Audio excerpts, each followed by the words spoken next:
কাঁচা আমের সিজন শেষ হওয়ার আগেই বানিয়ে নিলাম কাঁচা আমের কাশ্মীরি আচার। আচারটা তৈরি করার জন্য আমি 1 কেজি কাঁচা আম ধুয়ে পরিষ্কার করে নিয়েছি। এখন হাফ ইঞ্চি পরিমাণ করে স্লাইস করে কেটে নিয়েছি। এর মধ্যে দিচ্ছি 1 কাপ চিনি ও 1 টেবিল চামচ হোয়াইট ভিনেগার। এখন চিনিটা ভালোভাবে আমের সাথে মিশিয়ে নিচ্ছি। এখন ঢেকে 1 ঘন্টার জন্য রেস্টে রেখে দিচ্ছি যাতে চিনিটা গলে যায়। এরপর আচারের মশলা তৈরি করে নেব। চুলা একটা প্যান বসিয়ে 1 চা চামচ পাঁচফোড়ন, 1 চা চামচ আস্ত ধনিয়া, 1 চা চামচ আস্ত জিরা ও 3টে শুকনো মরিচ দিয়ে দিচ্ছি। মশলাগুলো একদম লো আছে খুব ভালোভাবে টেলে নিচ্ছি যাতে পুড়ে না যায়। মশলাগুলো টেলে নেওয়া হয়ে গেছে। এখন আমি এগুলো ব্লেন্ডারে গুঁড়ো করে নেব। 1 ঘন্টা পরে রেস্টে রাখা আমের ঢাকনাটা তুলে নিচ্ছি। চিনিটা অনেকটাই গলে গেছে। এখন আমি আচারটা তৈরি করে নেব। চুলা একটা প্যান বসিয়ে আমগুলো দিয়ে দিচ্ছি।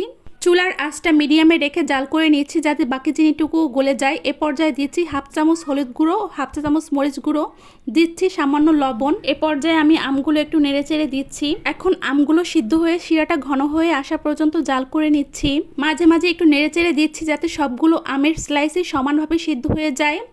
আমগুলো সিদ্ধ হয়ে এসেছে এবং শিরাটাও ঘন হয়ে এসেছে। এ পর্যায়ে দিয়ে দিচ্ছি 1 চা চামচ পরিমাণ গুঁড়ো করে রাখা আচারের মশলাটা দিয়ে আমি আরও 5 থেকে 6 মিনিট জাল করে নিচ্ছি যাতে শিরাটা আরও ঘন হয়ে আমের গায়ে গায়ে লেগে আসে। শিরাটা একদম ঘন হয়ে গেছে ও আমগুলো পুরোপুরি সেদ্ধ হয়ে গেছে। আমার আচারটাও পারফেক্টভাবে তৈরি হয়ে গেছে।